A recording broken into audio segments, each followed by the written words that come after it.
ইনশাআল্লাহ আমি আপনাদেরকে বলতে চাই, ইনশাআল্লাহ, মাশাআল্লাহ, সুবহানাল্লাহ, আলহামদুলিল্লাহ, জাযাকাল্লাহ খায়ের, এই কয়েকটা শব্দ আজকে শিখে যাবেন, সারা জীবন এগুলো করবেন এবং এগুলো করতে কোনো হীনমন্যতা ভোগ করবেন না। আমি এগুলো কোনটা কোথায় পড়বেন সেটা আপনাদেরকে বলে দিচ্ছি।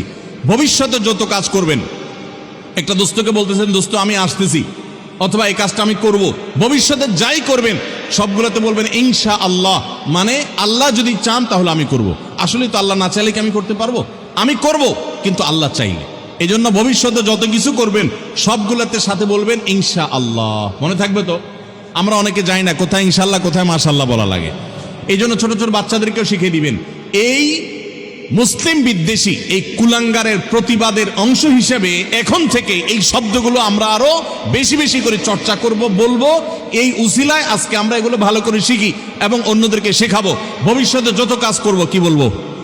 ইনশাআল্লাহ। মনে থাকবে তো?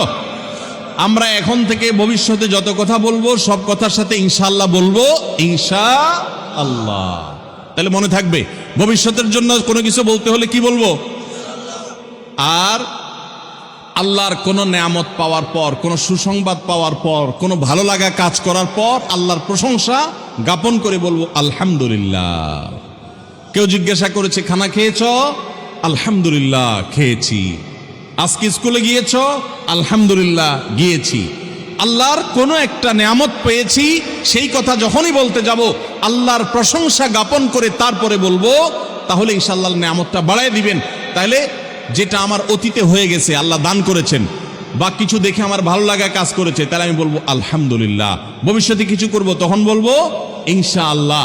আর কোনো কিছু দেখে আশ্চর্য হয়েছি, সাহস দিতে চাই, কাউকে উৎসাহ দিতে চাই, অনুপ্রেরণা দিতে চাই, তাহলে বলবো মাশাআল্লাহ। মাশাআল্লাহ মানে আল্লাহ যা চেয়েছেন তাই। একটা সুন্দর আপনার ক্ষেত দেখেছেন, মাশাআল্লাহ কত সুন্দর ক্ষেত। একজন সুন্দর রিসাইটিং দেখে শুনেছেন, মাশাআল্লাহ কত সুন্দর তেলাওয়াত। একজন সুন্দর রাইটিং দেখেছেন, কারোর সুন্দর হাতের লেখা দেখেছেন, মাশাআল্লাহ কি সুন্দর রাইটিং, হাতের লেখা।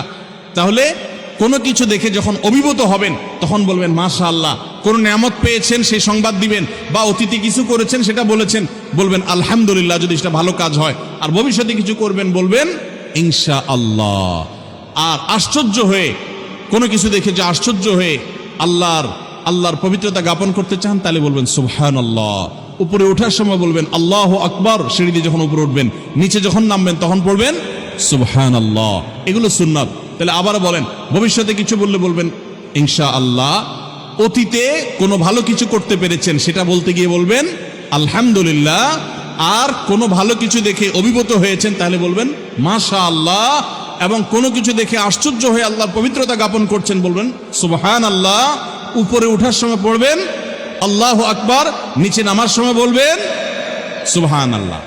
এই বলাতে দুইটা লাভ হবে। এক হলো এই প্রত্যেকটা শব্দ উচ্চারণের কারণে আপনার আমলনামাতে সওয়াব যুক্ত হবে। আরেকটা হলো ইসলাম এবং মুসলমান বিদ্বেষী এ সমস্ত